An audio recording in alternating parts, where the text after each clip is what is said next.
హల్లెలూయా, దేవునికి స్తోత్రం. సృష్టికర్త అయిన యేసుప్రభు వారు పరిశుద్ధ గ్రంథం నుండి ఈరోజు మన కొరకు ఇస్తున్న వాగ్దానం యోబు గ్రంథం 28వ అధ్యాయం 28వ వచనం. మరియు యెహోవా యందలి భయభక్తులే జ్ఞానమనియు దుష్టత్వము విడిచుటయే వివేకమనియు ఆయన నరులకు సెలవిచ్చెను.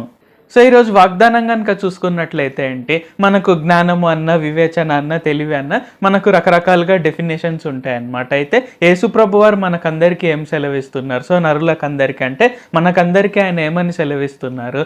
ఆయన యందు భయభక్తులు కలిగి ఉండుటయే జ్ఞానము, దుష్టత్వము విడిచుటయే వివేచన అని చెప్తున్నారు అనమాట. సో ఇక్కడ ఏంటంటే మనం ఎప్పుడు కూడా జ్ఞానం కావాలి, సో మనకు దేవుని జ్ఞానం కావాలి అని మనం ప్రతి ఒక్కరం కూడా ఆశపడుతుంటాము. మనలో కొంతమంది ప్రార్థన చేస్తుంటాము.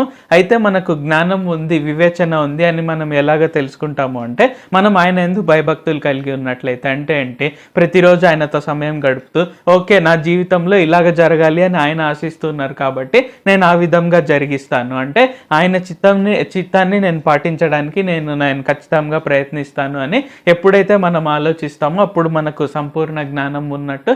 అలాగే దుష్టత్వం ఏదైతే ఉందంటే యేసుప్రభు వారికి విరుద్ధమైనది ఏదైనా సరే మనం ఎంటర్టైన్ చేయకుంటే ఏంటంటే మనకు వివేచన ఉన్నట్లు. కాబట్టి మనకు జ్ఞానం కావాలి, వివేచన కావాలి, తెలివి కావాలి అని మనం రకరకాలుగా, అంటే వాటికి రకరకాలుగా మనం డెఫినేషన్స్ అనుకుంటుంటాం. అయితే యేసుప్రభు వారు ఈరోజు మనకు రియల్ డెఫినేషన్ చెప్తున్నారు అనమాట. ఏంటంటే ఆయన యందు భయభక్తులు కలిగి ఉండుటయే జ్ఞానము, దుష్టత్వం విడిచుటయే వివేకము, వివేచన అని తెలియజేస్తున్నారు. కాబట్టి మనం ఈ విధంగా జీవించడానికి ప్రతిరోజు ఆయనను ఖచ్చితంగా ప్రార్థన చేసి మనం ఖచ్చితంగా ఆయన జ్ఞానాన్ని, ఆయన వివేచనని, ఆయన తెలివిని మనం పొందుకుందాం, ప్రార్థించుకుందాం.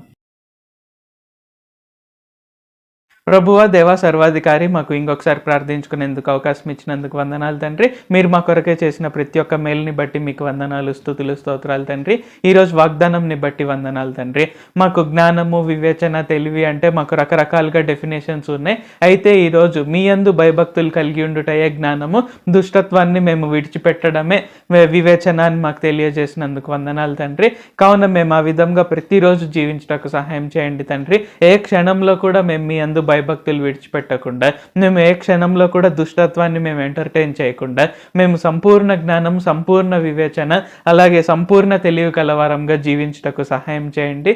నజరేయుడైన సర్వశక్తి గల యేసుక్రీస్తు నామంలో ప్రార్థిస్తూ ఉన్నాం తండ్రి. ఆమేన్. Thank you Jesus.